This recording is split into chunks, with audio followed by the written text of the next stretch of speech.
বুদ্ধ পূর্ণিমা উপলক্ষে শহর শিলিগুড়ির পাশাপাশি কার্শিয়াংয়েও বুদ্ধ ধর্ম অনুরাগীদের বর্ণাঢ্য শোভাযাত্রা। বুদ্ধ ধর্ম অনুরাগীরা আজ কার্শিয়াং শহরের বিভিন্ন রাস্তা দিয়ে তাদের শোভাযাত্রা করে।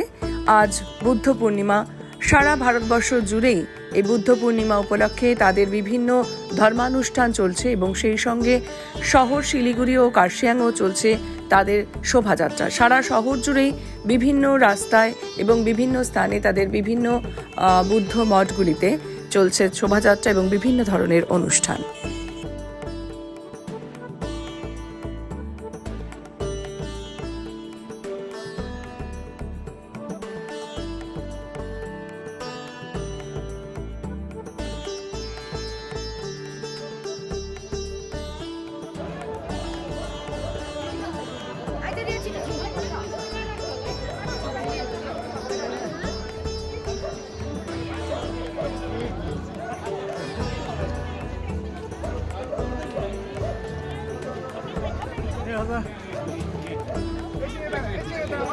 Allez, go.